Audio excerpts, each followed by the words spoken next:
ইয়াত 6ৰে সম্পূৰ্ণৰূপে বিভাজ্য অৰ্থাৎ 6ৰে হৰণ যোৱা সো তোমালোকে 6ৰে হৰণ যোৱা সংখ্যা জানিবৰ কাৰণে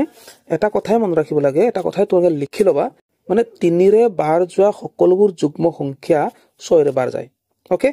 6ৰে বিভাজ্য সংখ্যা কোনবোৰ চিনি পাবৰ কাৰণে কি কৰিব লাগে 3ৰে বাৰ যোৱা সকলোবোৰ যুগ্ম সংখ্যা হৈছে 6ৰে বাৰ যায় ওকে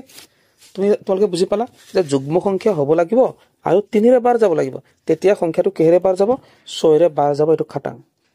সো তেতিয়া হলে আমি ইয়াত আমি সাম যুগ্ম সংখ্যা সো অযুগ্ম সংখ্যাটো 6ৰে বাৰ না যাবই গৰে ইয়াত একেবাৰে 4টোত অযুগ্ম সংখ্যা আছে একেবাৰে এককত 3 আছে না সেইকাৰণে গোটেই সংখ্যা অযুগ্ম হৈ গল গৰে অযুগ্ম সংখ্যা হলে 6ৰে বাৰ না যায় এটো গম পাই গলো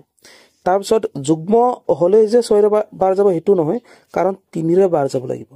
সো আমি এটা এই যুগ্ম সংখ্যা কেইটাৰ পৰা 3ৰে বাৰ যোৱাটো আমি উলিয়াম সো 3ৰে বাৰ যোৱা উলিয়াবৰ কাৰণে তুমি কেনেকৈ কৰিব লাগিব তোমালোকক আগতে শিকাইছো যে সংখ্যাটোৰ অংক কেইটা যোগ কৰি দিয়া যেনে ইয়াত কি কি আছে 6 আছে 3 আছে 9 আছে 2 আছে 1 আছে আৰু 0 আছে গোটেই কেইটা যদি যোগ কৰো কিমান হ'ব 6 3 9 9 9 18 18 2 20 21 21 ওকে 21 কি হয় 21 21 এই যেটো 21 21 টো 3ৰে বাৰ যাব না যাব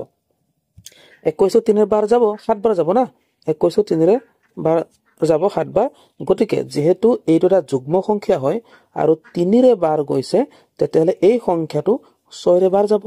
কিয় 6ৰে বাৰ যোৱা সংখ্যা কি বুলি কৈছিলো যে 3ৰে বাৰ যোৱা সকলোবোৰ যুগ্ম সংখ্যাই 6ৰে বাৰ যায়